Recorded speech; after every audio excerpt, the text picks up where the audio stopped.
ጤና ይስጥልን አድማጮች፣ ይህ አዋዜ ልዩ ላልሰማችሁ ነው። ከዜናዎቹ ጋር አብርሃም መኳንንት ነኝ። ቻናላችንን ላይክ፣ ሼር እና ሰብስክራይብ እያደረጋችሁ አብራችሁን ቆዩ። ከ1.5 ቢሊዮን በላይ ሰዎች የአእምሮ ጤና ችግር አለባቸው ተባለም። ቁጥሩ በኢትዮጵያም ከ24 ሚሊዮን በላይ ይሆናል ተብሏል። የአንዲት አፍሪካዊት ሀገር የታዳጊ የብሔራዊ ቡድን አሰልጣኝ ወንድ ተጫዋቾችን በመድፈር ጥፋተኛ ተብሎ የህይወት ዘመን እገዳ እንደተጣለበትም ተሰምቷል።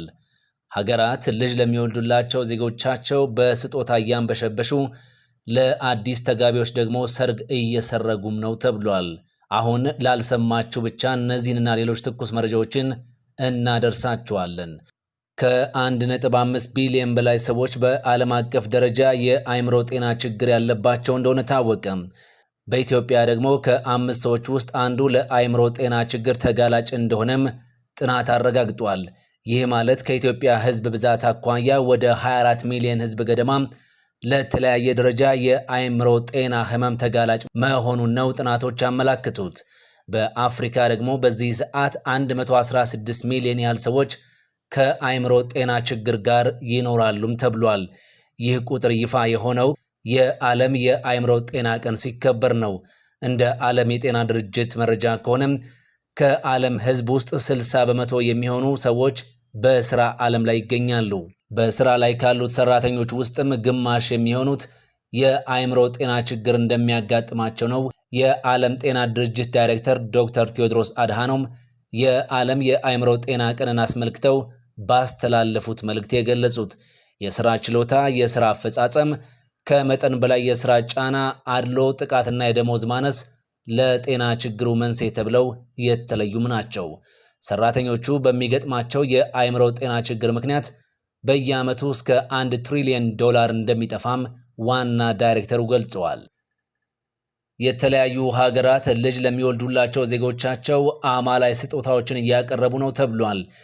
በዚህ ወቅት ልጅ ውለዱልን እና በሽልማት እናንበሽብሻችሁ የሚሉ ሀገራት ቁጥርም ከፍ እያለ ነው ተብሏል። ታዲያ የሽልማቱና የስጦታው መጠን እንደሚወልዱት የልጅ ብዛት ይወሰናል። ብዙ ልጆቹን ከወለዱ ከመንግስት የሚበረከትለው የሽልማት መጠንም በዚያው ልክ ከፍ ይላል ማለት ነው። ሲንጋፖር፣ ደቡብ ኮሪያ፣ ጣሊያንና ሃንጋሪ ብዙ ልጆች በሀገራቸው እንዲወለዱ ከሚፈልጉ ሀገራት ዝርዝር መካከል ናቸው። ጥናቶች እንደሚያሳዩት ከሆነ ከ50 ዓመት በፊት ከ8 ሀገራት በስተቀር በቀሪዎቹ የዓለማችን ሀገራት አንዲት ሴት ቢያንስ 2 ሴት ልጆችን ትወልድ ነበር። አሁን ላይ አንዲት ሴት በህይወት ዘመኗም ከ2 በታች ልጆችን የምትወልድባቸው ሀገራት ብዛት 98ም ደርሰዋል። በዚህ ወቅት ሀገራት የኢኮኖሚ እድገታቸውን ለማስቀጠል እየጣሩ ቢሆንም በአንጻሩ ለዚህ እድገታቸው መሰረት የሚሆኑ የሚወለዱ ህጻናት ቁጥር ግን እየቀነሰም ይገኛል። ይህንን ተከትሎ ነው በርካታ ሀገራት ዜጎቻቸው ልጆችን እንዲወልዱ የገንዘብ ማበረታቻዎችን፣ አገልግሎቶች በነፃና በቅናሽ ማቅረብ፣ ስጦታዎችን መስጠትና ሌሎች ማበረታቻዎችን በማድረግ ላይ የሚገኙት።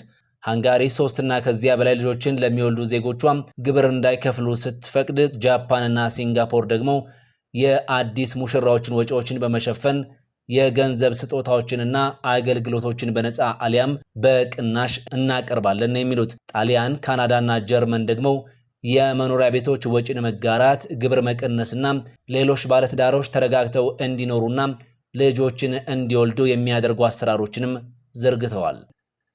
በጋቦን ታዳጊ ብሔራዊ ቡድን ውስጥ ወንዶች ላይ ጾታዊ ጥቃት ያደረሰው አሰልጣኝ የህይወት ዘመን እገዳ ተጣለበት።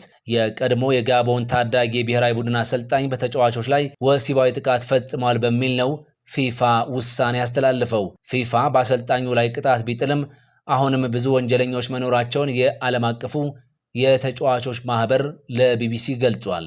የጋቦን የታዳጊ ቡድኖች ዋና አሰልጣኝ የነበረው ፓትሪክ አሱሙ ኢዩ ኃላፊነት ላይ እያለ በርካታ ታዳጊ ወንዶች ላይ ወሲባዊ ጥቃት መፈጸሙ ነው የተገለጸው።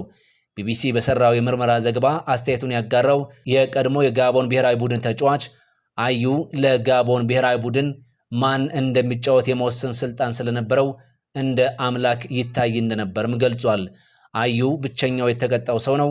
በጋቦን እግር ኳስ ውስጥ ግን በርካታ አጥፊዎች አሉ ሲሉ የፊፋ ፕሮ የህግ አማካሪ ሎይክ ኤልቪስ ለቢቢሲ ፎከስ ኦን አፍሪካ ገልጸዋል። ስለ ጉዳዩ በ2021 የእንግሊዙ ጋርዲያን ጋዜጣ ለመጀመሪያ ጊዜ ከዘገበ በኋላ ታዳጊ ተጫዋቾችን በመድፈርና በመበዝበዝ የቀረበበትን ክስ አምኗል። ከዕድሜ ልክ እገዳ በተጨማሪም አዩ $1.1 ሚሊዮን የተቀጣ ሲሆን አሁን በስር ላይ ይገኛል። በጋቦን ብሔራዊ ቡድን ውስጥ በታዳጊ ወንድ ተጫዋቾች ላይ ወሲባዊ ጥቃቶች ሲደርሱ 30 ዓመታትን ተቆጥረዋል ነው የተባለው። በመጨረሻ በአዲስ አበባ ሿሿ ሰርተው ሊያመልጡ የሞከሩ 4 ተከሳሾች በቁጥጥር ስር ውለዋል ተብሏል።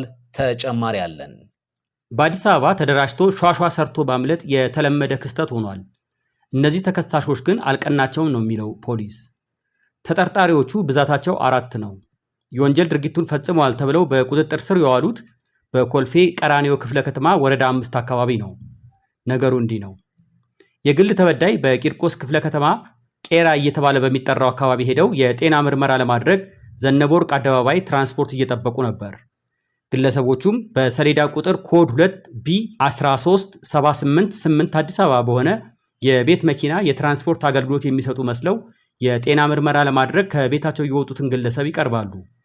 የግል ተበዳይን ተሽከርካሪ ውስጥ ካስገቧቸው በኋላ ቄራ ድረስ ከምትሄጂ እዚሁ ቅርብ ቦታ የጤና ምርመራ ማድረግ ትችያለሽ፣ እናሳይሻለን በማለት በኮልፌ ቀራኒዮ ክፍለ ከተማ ወረዳ 5 ታቦት ማደሪያ ተብሎ ከሚጠራው አካባቢ ሲደርሱ ቅያስ ውስጥ በመግባት በእጅ ቦርሳ ውስጥ የነበረ 7900 ጥሬ ገንዘብ ይዘው ለመሰወር ሙከራ ያደርጋሉ።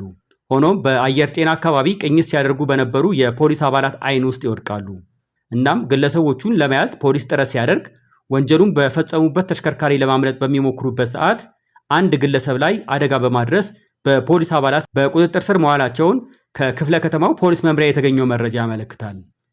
ከተያዙት 4 ተጠርጣሪዎች ውስጥ አንዷ ሴት ስትሆን አስፈላጊው ምርመራ እየተጣራባቸው እንደሚገኝ የገለጸው ፖሊስ ግለሰቦቹን ከዚህ በፊትም በተመሳሳይ ወንጀል በጉለሌ ክፍለ ከተማ ፖሊስ መምሪያ ፓስተር አካባቢ ፖሊስ ጣቢያ ታስረው እንደነበርና በተደጋጋሚ ወንጀል ፈጻሚዎች መሆናቸውን የምርመራ መዝገቡ ያስረዳል። ይህ አዋዜ ልዩ ነው። አዋዜ ልዩ ዜና ላይ የተመሰረቱ ታሪኮች በስፋት የሚቀርቡበት ነው። አዋዜ ልዩ በየዕለቱም አጫጭር የዜና ታሪኮች ይሰጣል። የዜናዎቹን መነሻ ምክንያት ይመረምራል።